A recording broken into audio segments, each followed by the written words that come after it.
houses who never quite got used to the head of MI6 being a woman. The Situation Room was large and cavernous. It was hexagonal, and cinema-sized video screens on the walls surrounded the men and women who worked there. In the middle of the floor were banks of computers, desks, telephones, and various other communications links to the outside world. This was where Britain's first line of defence began. The big decisions were made in the Situation Room, and if something really serious came up, then the Minister of Defence would attend as well.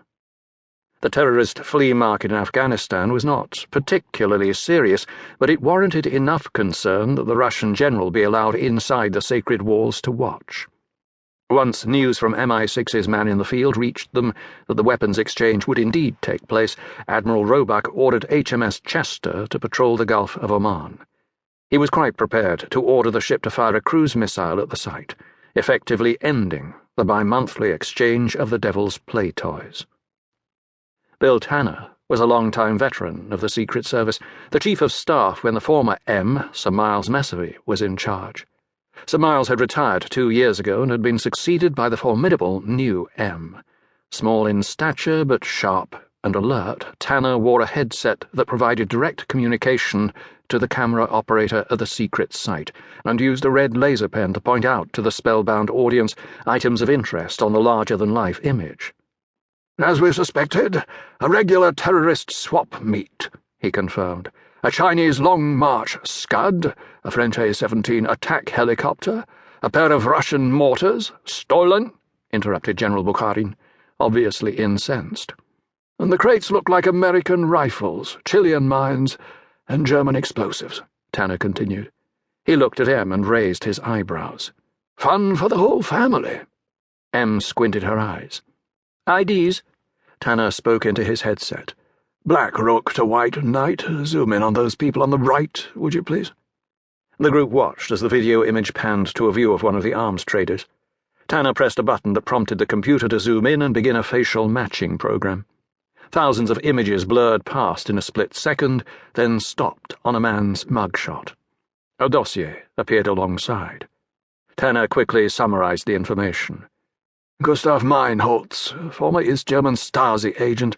He's now working freelance out of Tehran." The man had a long face, dark hair, glasses, and hollow cheeks. The camera moved and zeroed in on another face. The facial matching program went through its tricks again. "Satoshi Isagura, chemical expert. He's wanted for the Tokyo subway attack, currently working for the insurgent force in Zaire." Isagura was Japanese, thin, with closely cropped hair and a receding hairline. He sported a Fu Manchu mustache and was quite sinister-looking indeed. Next, the camera focused on 4 men negotiating over a makeshift desk of crates. 3 of the men were Eastern European, but the 4th, a sour, heavy, bearded man in his late 40s or early 50s, might have been Indian or Pakistani. He wore a long, heavy coat and scarf, and a Russian-style fur cap over his ears. If a bulldog could grow whiskers, it might have resembled the man pictured on the huge wall monitor. He signalled impatiently for his bodyguards to open a briefcase full of cash. Tanner punched up the facial mapping program, and the man's dossier appeared. "Henry Gupta. Well. He practically invented techno-terrorism. He's been on the FBI's most wanted list since he nearly wiped out the whole of Berkeley, California in 1967. He used to be a radical, then became an anarchist. Now he works for cash." On the screen, Gupta was given a small, oblong red box in return for the money.